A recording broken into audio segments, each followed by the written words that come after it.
Hutto, boys and girls, it's time for another Jeep Talk Show flagship episode, and we're talking to our new Josh. Actually, we put out the call for being a new Josh, and we got two for the price of one. They're all volunteers, so there is no price. We've got Greg here, and we have April that you'll see here on our flagship episodes. Greg, thanks for joining us tonight. Hey, good evening. How you doing? Tell the folks who you're with. Hey, I work as a lead tech and installer at Platinum Drivetrain Works, specializing in all things gear, axle, differential related. So I get to spend my days. And you're in the all Dallas area, right? The main shop, our parent shop, if you will, is Platinum Off-Road. It is a Jeep specialty custom shop that is in Rockwall, Texas, just east of Dallas by a little bit. And then, of course, I'm down here in Hutto, Texas, as the shop location, which is just northeast of Austin, just barely. We're right outside Round Rock, and it's super easy to find. And that's the satellite shop, as I like to refer to it, but the drivetrain shop. So that's cool. And Rockwall, the place where the main shop is that that's, people may have heard them here on the show before. That's where they have the duck race, and they had duck races there for a long time. Yep. And then somebody said, "Hey, do you do Jeeps as well?" Like, why? Because Jeepers give ducks to one another. Why? It doesn't make a lot of sense when you first hear it, but they went, "Oh, that's a great idea. Let's add Jeeps to this event," which is getting ready to come up, I think, here in October. I think it's Mary that we talk to every year from the Rockwall duck race thing. I forget what it's called. She's already signed up for an interview. She'll be coming up here on our show pretty soon. Yeah, oh yeah. That's a big damn deal. They duckies and Jeeps, man. I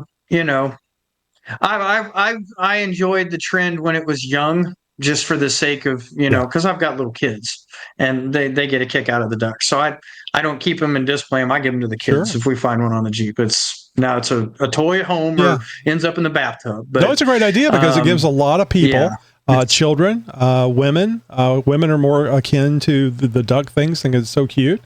We have one of our listeners tells everybody, don't put a duck on my Jeep, put alcohol.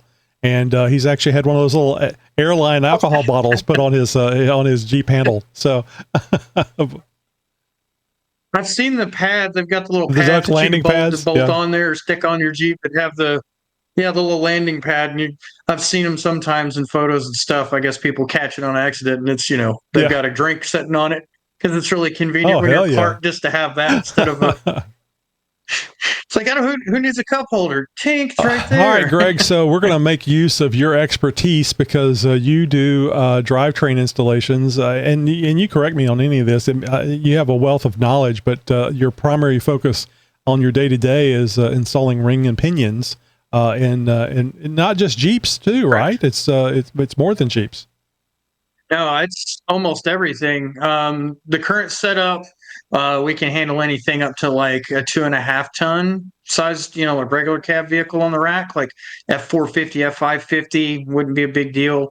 But the majority of what I see on a regular basis is kind of split, where I do, lots of Jeeps and 4-wheel drives like the Toyotas and stuff. And then the other half of it's full size trucks and street cars. And then we get to sprinkle in some oddball stuff and some race car stuff in there. So it's pretty cool. Tell the newbies, the ones that have never had lockers before, they're all excited and giddy about, I'm getting me some lockers. I'm really going to be a 4-wheel drive person.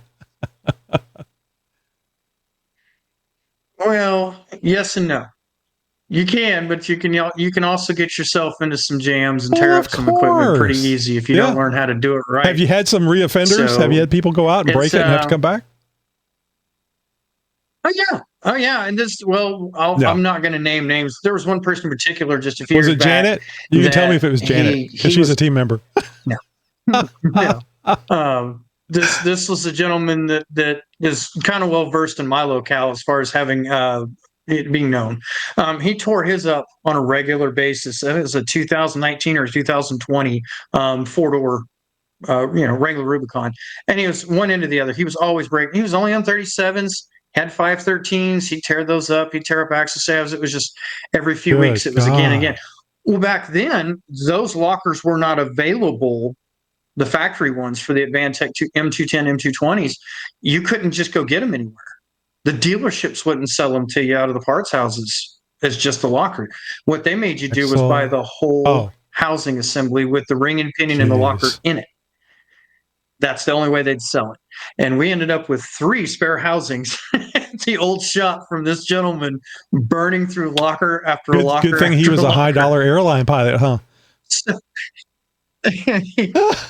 No, he's a business owner. I'm talking about Zabo. Zabo's going, it wasn't me, damn it. No. This is before Zabo. So, but when you did he figure out what he was doing? Enough. Yeah, he was driving it like it was a rock bouncer instead of driving it like it was a mildly built Jeep. He would just take it out and do worse than what I do with mine. I like to think I'm pretty aggressive, but this guy, he would just like zero fucks given all the time. I wonder if his nuts were cold, being balls to the walls all the time. His money. So the thing that gets me is that I can understand breaking it once, maybe even after a longer period of time breaking it twice, but 3 times, you're just not learning what you're doing. It's justification, because we had the conversation over and over again. It's like, dude, when are you going to strap some 1-tons into this thing and quit beating up on these factory axles? His mentality was, it's cheaper for me to just replace it a few times and enjoy what I'm doing than to spend all the money it would take to do crate axle. But you're dead on the trail. You're dead on the trail when that happens. Well, he owned the park that he liked to wheel in, so yeah. Back then, it wasn't a big deal for him. He could leave it wherever it broke and walk back to the front. People are starting to guess the name. I guess we should stop. Probably. Dude, I like him. He's got some other stuff going on. I like to give him hell about it, because he knew that's the difference. Like some people go out and do it, and they look at it, like you said, they do it one time, they go, ooh, that was bad, I don't want to do that again, it was expensive to fix, I learned my lesson. Right. Maybe twice if they're being froggy or something, but he knew what he was doing. Like, it wasn't like he just go out and blow it up and be like, you stupid damn Jeep won't hold up to the wheeling. No, he knew, and he was okay with it. And the people that I used to work for when all this was going on were okay with it too, because he kept coming back to spend money. So it was like, it's a win-win for everybody else. All right. Well, let's assume this person is more knowledgeable and doesn't have nearly as much money, which would be me. I recently purchased. I've been eyeballing this locker switch that fits into the factory hole on the Gladiator, and I was trying to decide whether I was going to get a factory locker switch and the $350 box from Z Performance to control the lockers, or get the one that is not a factory switch. It still fits in that same area. It still looks nice, but it's just physical switches that you press, not a toggle like it is on the factory locker switch. And that one was neat because I knew that all I needed was that piece, which was like $260, and I would not only be able to turn on the lockers, but also to have 2 additional aux switches that I could put more lights or whatever. So it's a better use. And I have the factory aux switches from Mopar that came in the Gladiator Sport S package. Well, actually, it wasn't part of the package. I added it. Anyway, so it gives me a nice factory look and the ability to control the lockers independently and not have to do rear then front. I could do front and then rear or new. Yeah. I hate that. Yeah. I hate the nanny. And I'll have to double check, but I'm pretty sure I do not have to be in for low. Although if somebody else was correct. Well, is it a standalone? That's what I got to check. It does connect to the CAN bus system, and I don't know why they connect it to the CAN bus, since it doesn't. There's no programming necessary to use this thing. And I could honestly, see that in a good situation, it would be a good situation if somebody else was driving the Jeep and they accidentally turned the locker on while they were driving in 4 high. It would be kind of nice if it was locked out or had the ability to be locked out. So I'm going to look into that. And that's always the downside whenever you start modifying your Jeep, especially when you modify it heavily. Now, if you're going through it and you're thinking about it and this is what I want to do and this will be so cool and yada, yada, yada, it's wonderful because you're up to speed on it. But if somebody, your daughter, your son, especially your son, good God, but your wife gets in there, and and there's not that people put their purse there, but it could be, it could happen to be, and those buttons get pressed. So then it's the Jeep is making a funny noise, and I think it's on fire because the diff is cooked, So I'll have to check into that. So not being able to do it in outside of 4 low would be handy for I would call the civilians, the people that aren't the main drivers of it off road. Yeah. And you can always do that. I mean, you can always put one in there that would do that. Now, actually, I have to think about doing that. So anyway, I got to thinking that now, as I told you earlier, before we started recording, that I have no plans on going with lockers right now, but because it costs money that I don't have. But I don't want that switch panel be the solution that I want, and I'll wait too long, and they stop making it. They stop making it available. Now, there's alternatives, but I like the factory look aspect of it. Right. And also, too, I can put whatever locker I want on there as long as it's electrically or controlled through air pressure. I can hook up any of those on there. I mean, hell, you can even do the aux lockers now. They're cable, but they put a solenoid on it, and they can be electrical. I actually might look at the aux locker. I always thought the aux lockers were really cool. I like the auxes. Like, just from a brute strength standpoint, I really like the auxes and the ability to manually, because they've got the little deal that you can get if you're still doing, for those of you who don't know, the original aux locker was a cable shift. And so it's got this industrial sized cable that goes back, and you mount it in your cab wherever you want it, or if you're in a buggy on your chassis. And it's this little billet shifter with a detent under the knob, and lock, unlock. If for some reason the cable breaks, the shifter breaks, the knob comes off, whatever, you can disconnect the cable at the diff cover, and they've got a little threaded device that you can put in there to permanently engage or disengage. That makes sense. I was thinking vice grips. Without having the cable, you just get a pair of vice grips and pull the cable and hold it there. But that's neat. They actually have something. No, it's cool, and I like that setup. The shift fork works almost exactly the same way as like your front axle disconnects in the Gladiators and the JLs. It's just a much bigger, stronger scale, and the actuator is built into the diff cover. So when you go to take it off and service stuff, it's the easiest thing in the world. Just pull it aside, do whatever you need to do, and you put it back. You don't have to worry about fiddling with pins or engaging springs or any of this. Right. Did I get the plunger just right? No, it's just like it's right there. And they've recently, in the last few years, they've got an air actuator option, and they've got the electric actuator, which, I mean, that puts it on par with the two biggest names we're all really familiar with, ARB air lockers and Eaton e-lockers. So I think they all have their advantages, disadvantages, but if I were going just based on strength alone, the aux would be my first choice. Second choice for strength. Yeah. Second choice for me personally, and this is again based on my personal experience. I'm not other customers' rigs or anything, but just stuff that I've done. The ARB is still high on my list. And I know a lot of people will go, why? They're so overly complicated. Yes. They're strong as hell. I've got one in the back of my Dana 80 Jeep that has been abused thoroughly for several years now, including daily driver duties.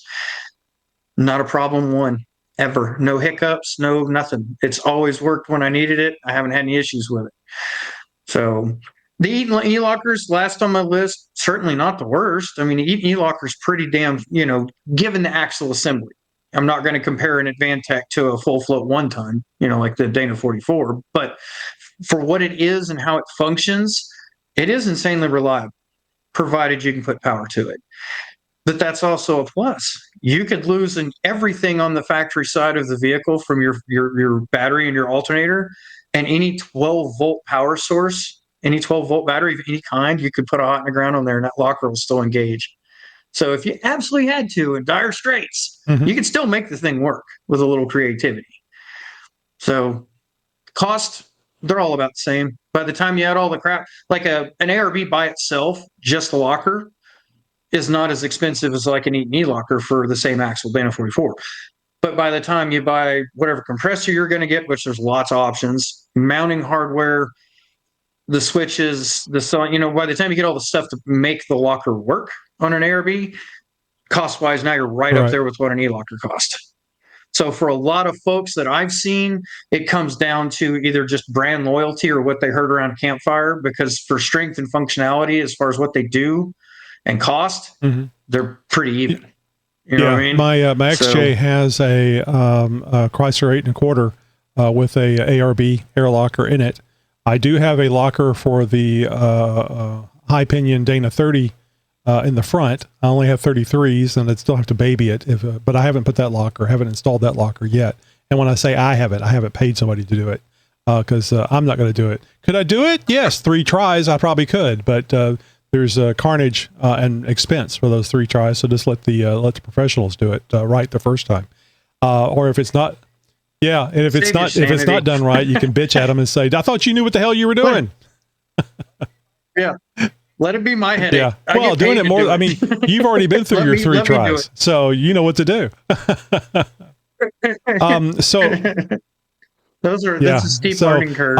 For the only reason why I'm thinking about the aux is I've heard they're very strong. I like the idea that there's a cable, but I don't want to run the cable. And finding out that you can do it electrically, I didn't know you could do air, but I'd much rather do it electrically with like a solenoid or something. It just makes it so simple that instead of having to route that cable, which I'm sure you can do, but I like the idea of doing it electrically. So the aux might be an option for me.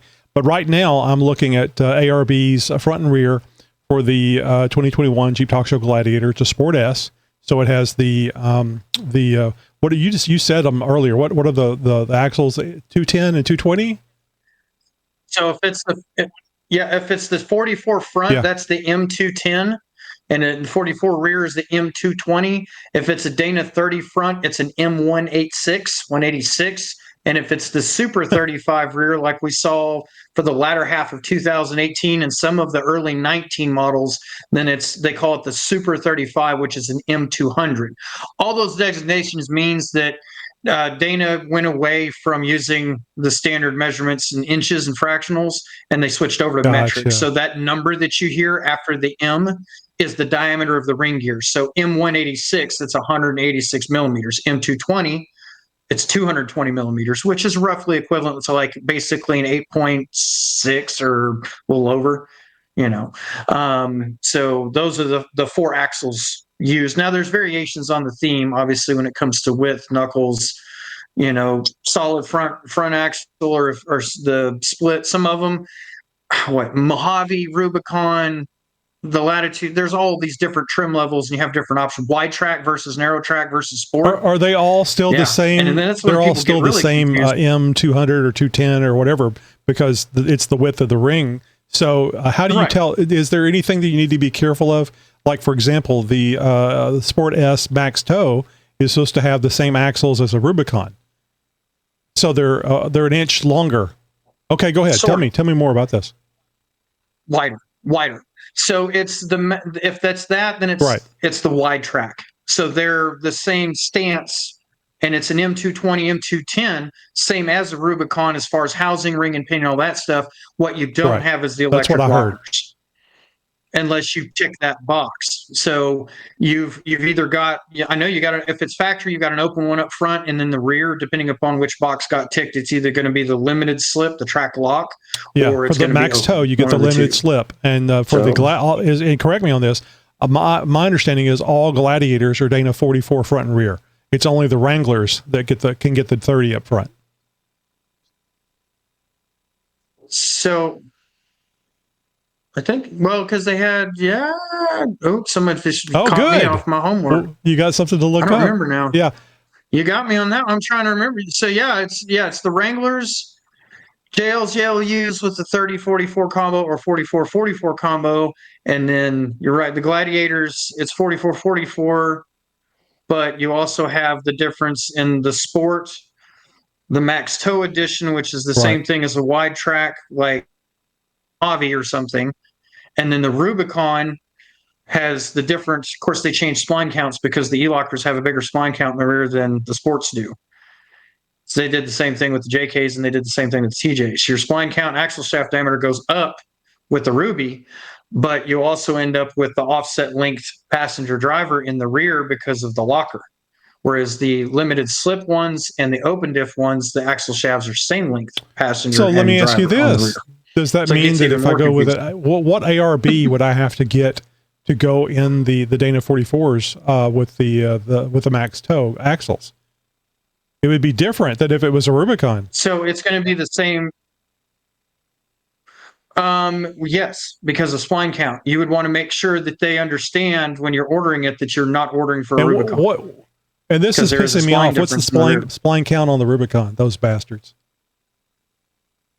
On the Rubicon, 30, was it 32? And what is it for 32 spline?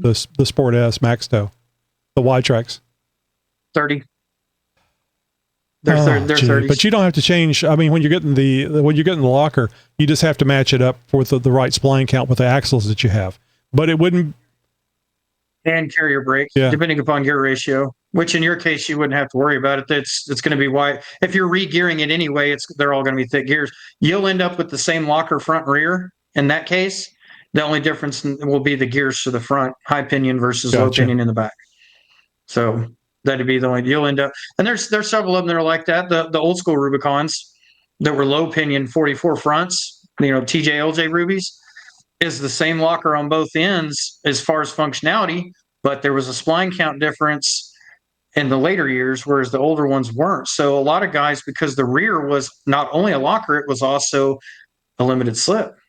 So when the locker was off, your TJLJ 44 rears also had a limited slip feature built into them. So what a lot of guys found out is because limited slip was so fragile, when they were tearing those up, they would just get front ones because they were cheaper to buy back then from the dealership or whatever, your local auto parts place. Not auto parts place, but dealer house. They would get a front one that was either just locked or open, and they would stick it in the back because it would last longer than the one that had the limited slip built into it. Kind of similar to what people saw with issues on the G80s, but you had to really be beaten on them. Of course, then the aftermarket stepped up and you could get 35 spline stuff front and rear.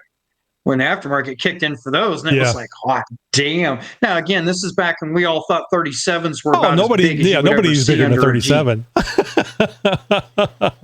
Not unless you had a full size, And the few guys that did have 1-ton Jeeps back then, they were either just complete, shit beaters, or they were like mud buggies or something. It wasn't guys driving up down the road like you see today. Oh, yeah. It was completely different. So that's interesting because but if you were going to go for a higher spline count, that would be the time to do it. Get and I'm guessing the 35s splines are still available for the ARBs for the Dana 44s.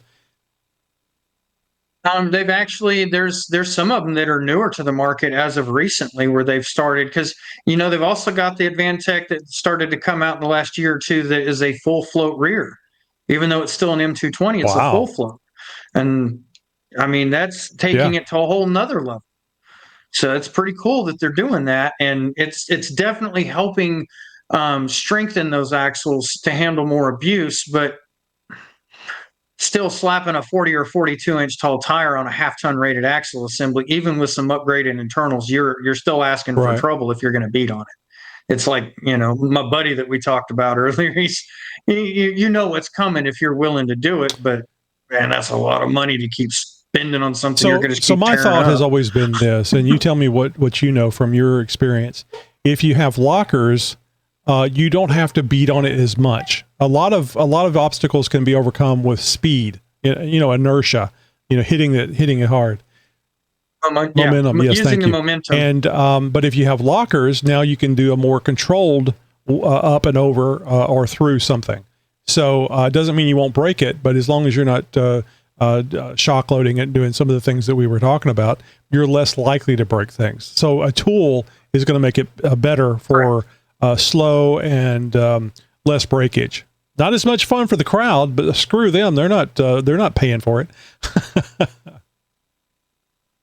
Yeah, that's one of the worst things I've ever seen somebody get into is allowing the peanut gallery to get in their head while they're fighting something. And then it's not about whether or not, they tear it up, or it's all about ego at that point. It's just like, I don't want to look like a punk in front of all these Yeah. people. I've got to get up this thing. And if you tear it up doing it, you still look like a badass Right. because you were willing to send it. So it's a win-win. You make it up, you look like a hero. If you tear your shit all up, well, you're just a good guy having fun. And Yeah. hey, look at him. He's badass. He didn't give two shits about tearing it up on that hill. I mean, if you have the skill set in a vehicle to handle that kind of behavior, or the ability to fix it, and when I say the ability, I mean either the pocketbook or the skills, do it, have fun. But if you're like a lot of, I'm sure, our listeners, that they're trying to go out and create memories and have a good time, have safe time, they don't want to be out there just trying to trash it on every obstacle. That slow and controlled ability that you can use the lockers for, that help get you home if you do it right. It's the difference between a really badass weekend and having a trailer ride home after a few hours of fun. And the cool thing is, you can always watch the big trucks and tear stuff up, and watch NASCAR watch up for a crash if you're into that sort of thing. You don't have to be the person that doesn't have the sponsorship. Hey. There's all kind. If you haven't seen on like YouTube and stuff, there's outfits for rock racing, rock bouncing, competitive crawling, like We Rock. They've got the stuff that they do King of the Hammers, like your Ultra Force type stuff. You want to see a hard hitting good time? Sit down and watch a week's worth of coverage from King of the Hammers. Those guys, man, we're talking some of them, and they've got everything from mild to wild out there, different classes. I don't know how much attention you've ever paid to it. Some of those really high-end Ultra 4 rides, those things are $500,000. It would be fun to have the money and to have a purpose-built rig and just go out there and beat the hell out of it. It would be a blast. It would be so much fun. But no, that's not what I want to do with my daily driver. And getting back to the daily driver, daily driver. Okay, so they got the 2021 Jeep Talk Show Gladiator max tow package.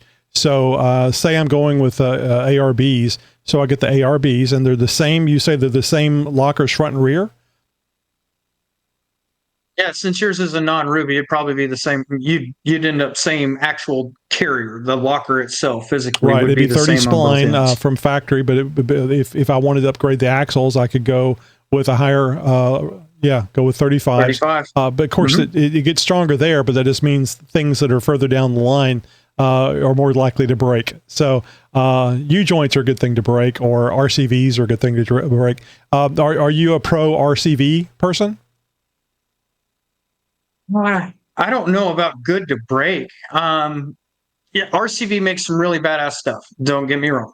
I'm not a fanboy, but I appreciate what's gone into their product, and I have seen their product stand up to some sincere misuse and come out shining. I've also seen some of their badass stuff break. Oh yeah, well, you can break anything, but their badass stuff is expensive. The difference is, for me personally, I don't like to see people trying to build a fuse into their drivetrain on the hopes that that's what will break, because it's the easiest to fix on the trail or the simplest to carry parts for. Because if you're planning for breakage in that respect, you're going to break it. You're either that, or you're going to be holding yourself back so much that maybe you don't enjoy your outings thoroughly, because it's like, I know I built it to break that, so I don't have to worry about my axles. I don't have to worry about my steering. I don't have to worry about my wheels. I don't have to worry. Well, yeah, I mean, but why not just build it to handle the abuse you intend to put it through? Is kind of how I look at it, which I know for a lot of people, the first answer is going to be money, because it's expensive to do that, Greg. Well, yeah, no shit. Owning a Jeep is an expensive adventure. It's like owning a boat. It's not something that comes cheaply. Or, well, you might get a boat for free, but you're going to spend a lot of money getting the thing, waterworthy. But same thing with your rig. If you know you're going to go out and drag the thing across every rock and ledge you can find, put bigger, beefier stuff underneath it, including the U-joints and the drive shafts. That's one less thing you have to worry about. I personally would rather drive there and drive back home without breaking something and have fun. So yeah, it makes sense to me. So that's kind of the direction I was thinking about, which is really isn't what I was going to talk about tonight. But yeah, RCVs up front, and of course there's other people that make constant velocity axles besides RCV, but RCV seems to be the one that is the most the best known, and they have almost red little things there for the because if it was red, I would like it a lot better than that orange. But you get what you get. It stands out. It's really easy to see from a distance. And modifications that you can see is really, really cool. It's like, look at that. Oh, and when you're at the mall, yeah. Well, it is for a lot of people. It's like having 50 ducks across the dash. If you're at the local meetup and you're stroking egos and you glance under old boy's Rubicon and you see them big old orange boots, glowing at you, you're like, yep. Yeah, because those things aren't cheap. Yeah, Everybody knows where that money went. So if he's got RCV money, he's probably got some other stuff that's really cool into that Jeep too. Or I was going to say, or the cut up credit card and the drink holder. All right, so we got the axles. You can stick with the same axles, and I would assume the 30 spline axles are fine for the majority of the cases anyway. Are you talking about like just doing the chromoly aftermarket 30 spline versions? Factory. Or are you talking about factory? If that's not a good way to go, mention it. With 37s, yes, and selectable lockers, I mean that's already it's a healthy sized rig, just from curb weight alone, without doing anything else to it. Most folks in your situation would probably upgrade at least the rear shafts, because it's not being trailered back and forth. You got to drive it home. So worst case scenario, if I blow up a front axle shaft and I don't have a trail spare, my weekend may be over fun, but I can drive home. I can get it home. Whereas if you tear up one of the rear ones, good luck with that if you don't have a full spare. That's the other only bad thing about the current crop of stuff is the ones that I have seen that have failed, most of them rubies. Most of the ones that I've fixed have been broken Rubicons. I have noticed that there has been a propensity for when the shaft breaks at the splines where it goes into the side gear, it's right there where the splines to the side gear inside the case happen. And behind that space is inside the journal for where your main bearing sets on either side. And if you've never seen what happens to a differential bearing journal when the shaft explodes inside of it, it takes everything with it. But there's nowhere for all that stuff to go but back into the rest of it. And usually this happens when you're under some significant throttle or under load. And it's not just, hey, I was just rolling at 4 miles an hour and it broke. It's like you're doing something aggressive. All of that stuff becomes shrapnel, right? So the ring and pinion gets chewed up is what you're saying. It's amazing to me. They get chewed up. The locker gets chewed up. It's destroyed. And I've seen it and I've done it. I did it to an open carrier that had a lunchbox locker and a JK44. I did the same thing. The lunchbox locker was effectively the only thing survived. It cracked teeth on the ring and pinion, tore up the case. I mean, you go on my Facebook and see the old videos and stuff. It was horrible. Totally my fault, but that's the one thing that with like most of the full float style axles that I've seen when they break, they'll either break just outside the splines or they break out at the flange, where the flange is actually at the end of the shaft. And the collateral damage is usually much, much less. And it's a whole lot easier to fix one of those in the field than it is to, take a retaining bolt style setup or C-clip style setup out, then fish everything out of there that's, blowed up. So I look at it as, and I know we talked about it before, I'll say it again, overbuilding it is just insurance. You never know. You don't have to want to go out and absolutely thrash on your rig every outing.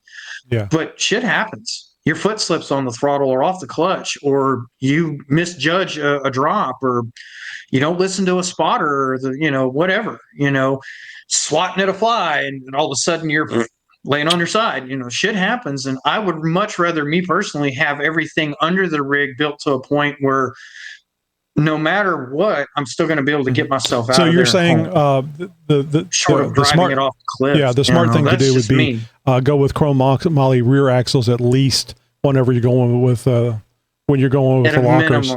At a minimum, and then you can upgrade the fronts as funds allowed, because you're going to take the strain and stress that you normally don't see from an open differential or a limited slip differential, and you're going to focus all of that torque now on your axles, the internals of that locker, and of course everything upstream. So that's why I say it's kind of a key thing, because a factory 1040 alloy steel shaft is not long for this world with maximum torque under a full size vehicle and a 37-inch tall tire or 40-inch tire. You'd be amazed if you've never seen any of the videos of this. Axle shafts twist while we're using them. Well, that's what the chromolys do, but they have the ability to twist further. The chromolys do it a little bit less as far as how much elasticity they have. They're a little bit more inherently brittle because of the material and how they're heat treated and all that stuff. They're more resistant to. It's kind of like the aluminum links with a chromoly or a 300M. It has less memory for the twist and wants to stay straight, whereas a lower grade alloy will twist and stay twisted, and then it'll keep twisting. And that twisting, it's either going to shear, or it's going to work harden itself into, just completely twisting. And, that's normally how that happens. And that'll come from just overload and abuse. I did my first Ruby, my 05 Rubicon. I probably did, I don't know, half dozen legit wheeling trips with that thing on stock size tires, no lift. And by the time I got ready to do my long arms and throw my upgraded 35 spline shafts in there, I took the factory shafts out and they were twisted a quarter inch on both sides. Yeah. And I had no idea. I'd just been driving it around like that. I was like, oh my gosh, timing was good for the weirdest, Murphy's Law. Murphy's Law says it would break. People don't understand how it's stressful. That even when you're not banging off the throttle, just regular crawling, it is extremely stressful on the drivetrain and ways that you. So you mentioned 37s, and this is a good point to bring this up. For the Dana 44s locked under a heavy rig like a Gladiator, would you say 37s are as big as you want to go, or can you do 40s? For legit wheeling purposes, 37s is you're already past what those axles are capable of handling on a regular basis for beatdowns. Although some of the modifications and more that we've talked about will definitely extend that service life. For people that are just driving around on the street and want the look, you could put whatever you want under there. Tires under that sucker, just gear it to match, and you won't care. But for off-road use, unless you are just a very, very, very careful driver with legitimate seat time, I would not recommend anything over 37 on any Dana 44. 37 is just me. Yeah, 37 is what I'd like to go to, but I didn't go with 37s because I have the 410 gears in the axles. I got since the max toe. Since I have the max toe, I was able to get 410 gears in it. I think Rubicon do the same thing. There may be a few other Gladiator models that you can do the same thing, but I do like the 410s. And that's the other thing people need to consider is whenever they're putting lockers in, especially if you're going with a larger tire size, you probably want to change the ring and pinion, because 9 times out of 10, it's the other way around. They want the big tires. They need the gears to the big tires. And we're like, yes, while we're in there, this would be the perfect time to do a locker if you want one, because, other than actuator functions, as far as, if it's electric locker, you're having to run wiring and stuff and a switch. If it's an air locker, you have to do all the stuff to go with the air compressor and hook it all up. But beyond that, it doesn't change anything internally on labor, at least not at our shop. I'm taking the old diff out. Yeah, it's literally while you're in there, and it's not. You guys aren't trying to upsell anybody. It's just hey, it's the same labor. Nope. You might as well spend a little more to do it. Now I know, and you feel comfortable not mentioning brand names if you don't want to. And from a prior conversation, I don't think you have a problem with it. But if you're going to go with a ring and pinion, Yukon for me was always the way to go. But I think I actually heard it from Janet. There was some issues with that. And because they just don't have the same quality. I think you did. Some too.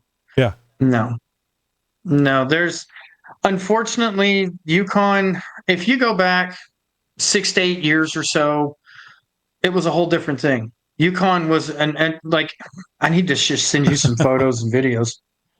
Yukon was in the top 5 easily for quality. This is back when Superior ring and pinion were still going, and now you've always got your more expensive, more highfalutin, whatever you want to call it, specialty. Mark Williams, what's the guys? I can't think of the quick. There's somebody else on the West Coast that does their own stuff. I mean, there's lots of outfits that will make their own ring and pinions from scratch, and they charge an arm and a leg to do it. You know what you're getting, yeah.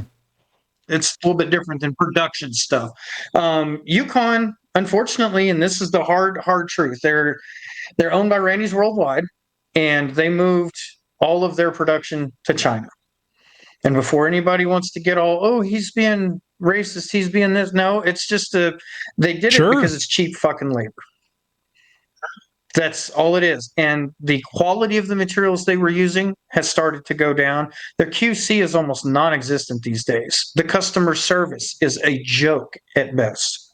They really, in the last few years, have just gone to pot. And it's sad to watch a brand that was once one of the best. Well, we've seen this time and time again. People buy the name, and then they cheapen the product, and they make sales based on the name. Yep. Poison Spider, Avalanche Engineering. We could sit here and go on and on and on just in the last 4 or 5 years alone. Right. You don't have to go back that far. When all of these outfits that really, Rubicon Express used to be one of my favorites. I got to meet the guy that was the Rubicon Express guy. I forget his name right now, but I actually met him out at EJS, and I was like, Rubicon Express, man, we used to talk about that all the time on the forums, that was a place to go. Yeah. When they sold out, God, man, their stuff used to be so awesome, and then they sold out. Now it's all overseas bullshit. Now it ain't no better than Rough Country. You're paying for a name is all you're paying for, and it's the same thing with Yukon. Now, I don't have a problem saying my go-to is Revolution.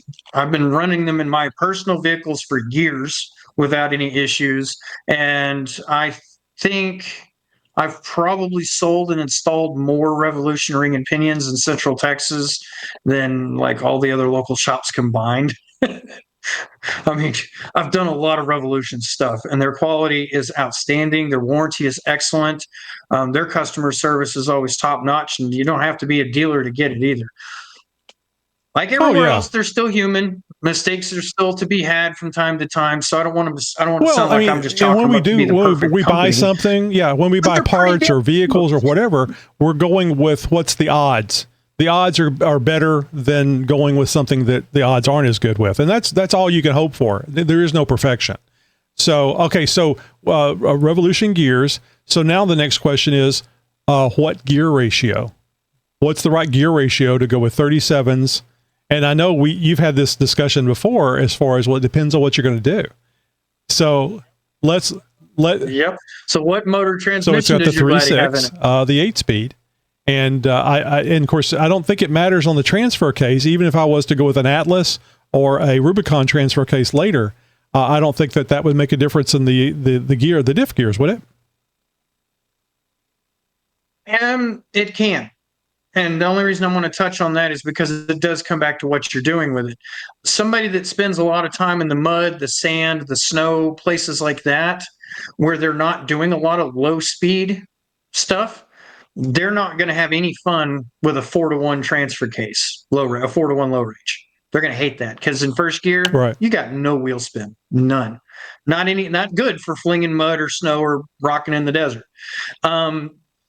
If you were somebody that was going to daily driver the thing and weekend warrior the thing and occasionally go out for some overlanding, mild wheeling type stuff, the 4-to-1's probably not going to be much help to you. It'll be more of an hindrance because you're going to use it wrong until you understand what it means to have that.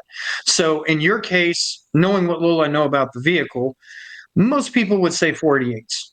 It's a tried and true proven formula that works with that tire size and that motor and transmission and either one of the transfer case options. So it's a really solid ratio to work with. The benefit of having the 8-speed automatic is you've got that extra overdrive in there. So if you wanted to go a little bit deeper, you get away with it. It's not going to adversely affect your highway speeds, reliability. It's not going to have your engine revving to the moon. Your fuel economy is not going to go in the shitter. So you get away with a 513 in your setup if you knew that you were going to spend a little bit more time crawling and less time just driving. So you could, between those two ratios, that'd be, me personally, if I was in your shoes, I'd do the 513s. Having a sport case, I would want the crawl ratio is what I'd be going for. And you do the case later. If you just for the sake of the hypothetical, if you're going to spend more time driving it back and forth to the office, running groceries, picking up the kids, that kind of stuff, maybe just for driver comfort and road feel, do the 488s. It'll still have enough pep to get out of its own way and act normal. And for the rare occasion that you went out and wanted to go play, you'd be geared about right for the 37s anyway. So let me ask you this, and this is going to be a little more, I don't know that you'll have an answer for this, and that's fine. But so one of the things, and I don't think I've mentioned this to you before, we've talked about it on the show, I've noticed like going to EJS and 20 hours from Southeast Texas to Moab, that the gas mileage is a lot better whenever it drops into 8th gear, into that second overdrive. But it doesn't get there very often. Oh, yeah. Most of the time it's 6th or 7th. And I can tell, especially when I'm driving many miles in 7th gear, the gas mileage is around 13.3 or so with the 35s and the 410s. But if I could get it into the 8th gear, there was a notable difference in gas mileage. I mean, approaching like 15, maybe 16 miles a gallon. Maybe I might have gotten even 18 at one point, which is like amazing to me in a lifted heavy Gladiator. So do you know if the 488 or the 513s would be more likely to get me into 8th gear? Or maybe I'm just, I'm SOL with 37-inch tires and. No, either one of them will get you there. The difference might be that with the 48s, let's say you just happen to have an extra load of stuff. Let's say you're roughing it. You've got, bed full of stuff. Or maybe you're towing a travel trailer or something. The 48s, it's not going to want to stay in 8th gear for pulling grades and stuff with the 48s, whereas the 513s, it might be more likely to stay there pulling a grade. So that's something to think about. It's funny because the only difference like between your setup and my old Rubicon is literally just the curb weight of the vehicle. Now, granted, my Ruby, it had the 4.0 in it, so it's a little bit different motor, but it's amazing that just the weight alone of your truck compared to my old LJ on 35s with 410s, and basically the same power available, a little bit better transmission in your case as far as ratio selection. 410s, in a 4,300 pound rig versus 410s in a 6,500 pound rig makes a whole world of difference. That's why yours does what it does. If you were driving around in a 2-door JL, you would love that ratio with that size tire. Yeah, you'd be in love with it. But for your Gladiator, it's like it's the same thing as trying to run 37s and 373s. It'll do it. Yeah, and that's really the thing.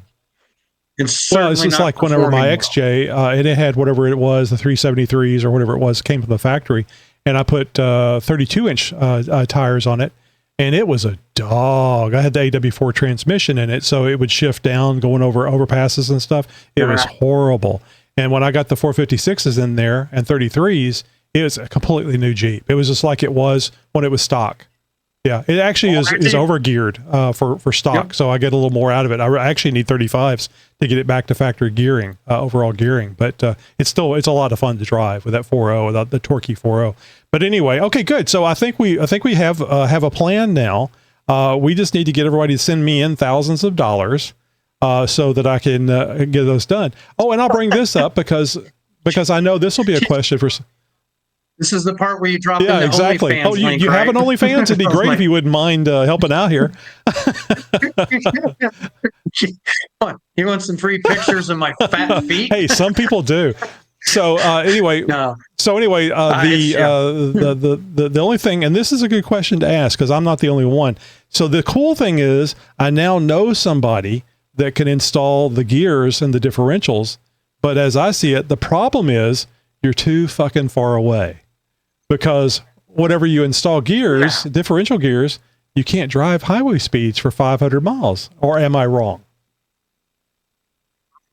You're wrong. There's actually a way to do it. It's very, very handy, and it's actually not that expensive.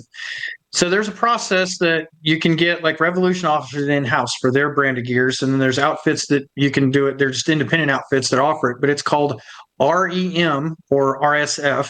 That's the official abbreviations. It's an isotropic, like polishing procedure that they do. It's a combination of chemicals and abrasives, basically, in a nutshell. And I'm really doing this in layman's terms, but they subject the parts to this treatment. And what you get back looks like it's almost chrome plated. They're gorgeous. But what this does, this surface treatment, it's an actual polish. It's not like a cryo treatment or a chemical etch, if you will, by itself. It's an actual polish treatment. It eliminates the need completely for traditional break-in. So Revolution, they charge $100 a gear set to do that. Any of their, that's nothing. Most people, when they find out about it after yes, I want this gear ratio, I want this logger, I want this one. That's like, okay, I'm ready to spend my, $3,000 or $4,000. And you go, well, if you'd like the option of not doing the break-in for an extra $200, we can do this RSF treatment. And they go, no. It's like the used car salesman that tries to get you for example, the undercoating on the car. And I'm not, they see it as a tack. And I'm sure you don't want people just rolling up saying, hey, install these gears and I've got 2 hours, hurry up. You want your time and you have to be in line to do all these things. But let's say on the outside chance that you could just, like I could drive up to the Dallas area, wherever you're at, and have the gears changed, and maybe it stays there the day. I goof around for a day. I'm sure I can find somebody in your area to hang out with, and then drive it back. It's outside Austin. There's all kinds of interesting people to hang out with. I could do a Tesla full self-driving robo-taxi ride. So then I could drive it back, and I wouldn't have to worry about highway speeds. I mean, I'm done. It's as is. Exactly. You could literally go wheeling. You could leave my shop and go get right on the trail and start wheeling. Cool. That's cool. That's how easy and that was it the is. thing I was going to say as far as... So now the caveat I was going to say, the one caveat that I do tell people is when they have that done, because we are putting new bearings in as well, I will advise people that give it 2,500 to 3,000 miles or so, like your next oil change or whatever, and give me a holler. I want to go ahead and change the fluid anywhere. You can do it yourself if they don't want to come back to me. And I do that just as for the sake of the bearings, because the bearings can be affected just as much as the ring and pinion by excessive heat or low lubricant or water inclusion or any of those kind of things. But the majority of the break-in procedure is for the sake of where the gears interface. It's where that ring and pinion, the teeth mesh and meet. That's where the most load is subjected. That's where the highest heat is. And if I'm understanding correctly, you're basically, it's self-polishing. The break-in is you're self-polishing the ring and pinion, basically. Yeah. You're polishing. It's exactly what you're doing. Yeah. That's exactly what you're doing. You're polishing in that contact. You've seen all the pictures of us that do it for installs. You see guys on social media, and it's got the yellow paint where they're checking their pattern, their little Bob Ross moments. Basically, that pattern that you're seeing in the picture, that's what we're going to set into the gears when we do the braking. Interesting. That's why we use the gear marking compound to see that, because now I can see exactly what my break-in patch of contact is going to end up looking like when it's all said and done. So that's one of the reasons you do the gear oil change after 500 miles because of the debris that comes off of that polishing procedure. Right. It's just like breaking in a camshaft or any, if you put new main bearings in, rod bearings in, that kind of stuff, you have to run your brake in, new crank. You run a brake in an engine. Same thing with transmissions. The same thing with manual transmissions. All of that stuff. A lot of people don't realize is that most of this happens in new vehicles as you drive, and you don't even realize it's happening. Some really high performance stuff, like if you look at late model Corvettes, are a great example. They are like physically restricted via the computer for the first 500 miles of doing certain things. The car is programmed where it will not allow you to do certain things until you hit that magic 500 mile mark or whatever it is. And you'll see guys where they post up their self-shot videos when just hit my 500, and then they're flooring it, because it's like now they can drive the thing the way they've been wanting to drive it since they drove it off the lot. If you can resist temptation and do the normal break-in on a ring and pinion, you save yourself a couple $100.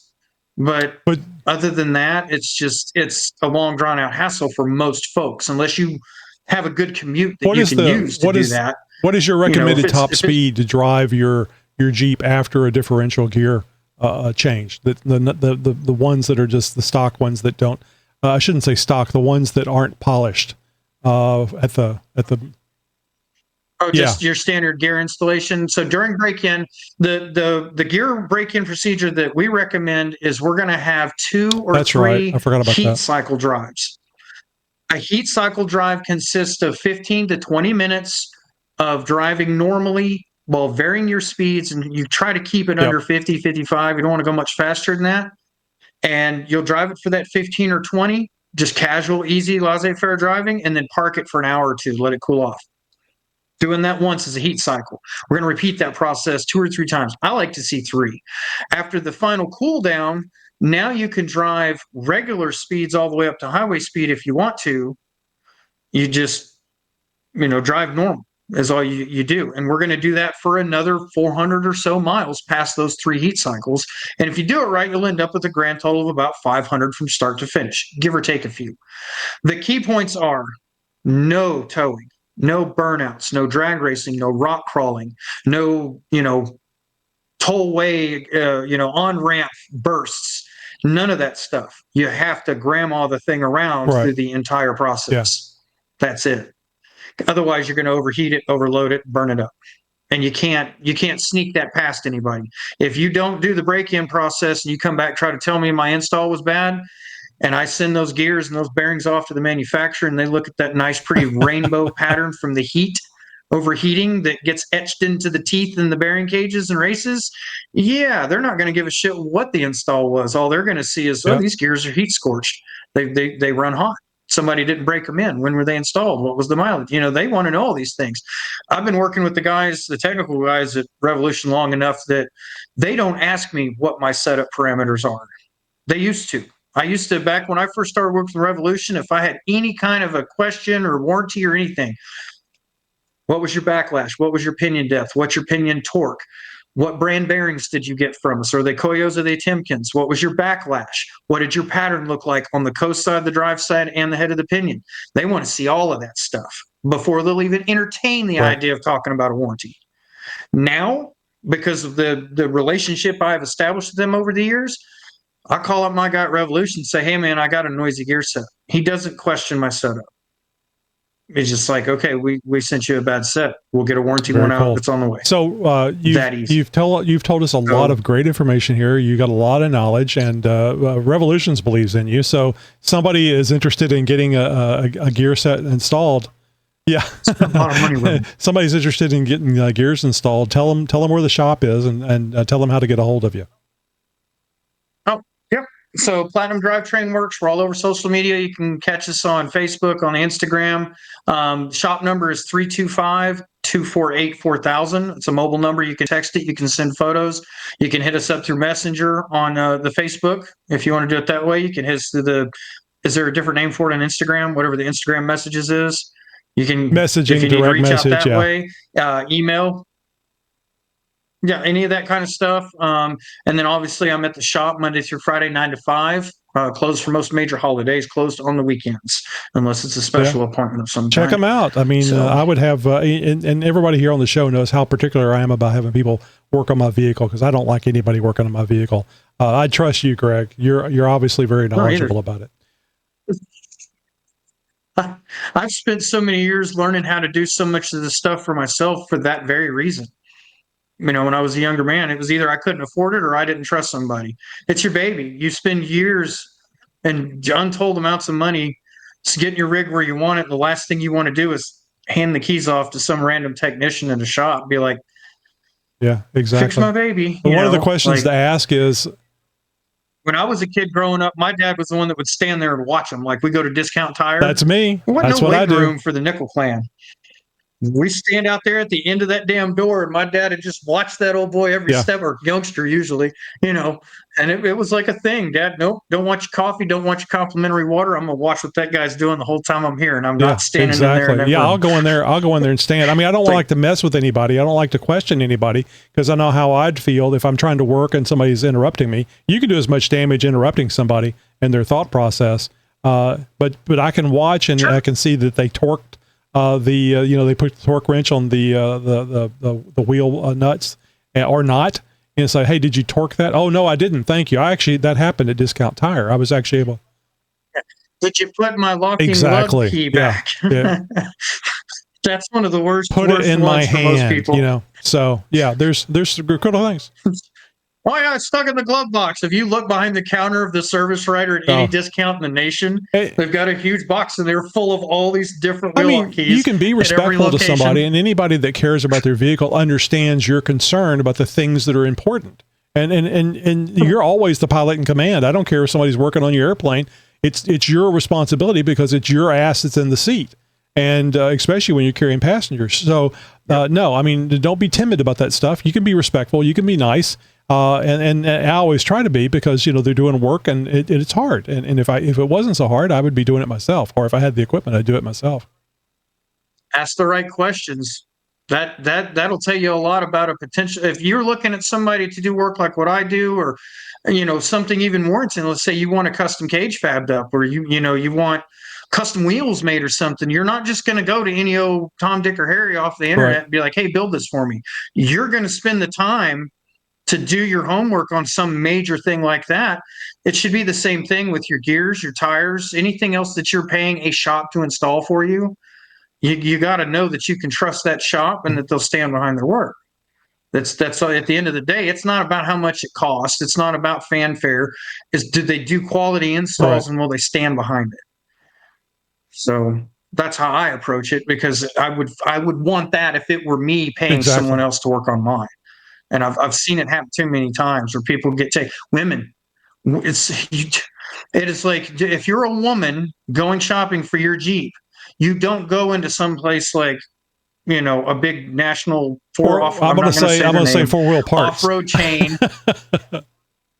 Yeah, or something similar. Where you've got 4 or 5, service riders, salespeople sitting around waiting to make that commission.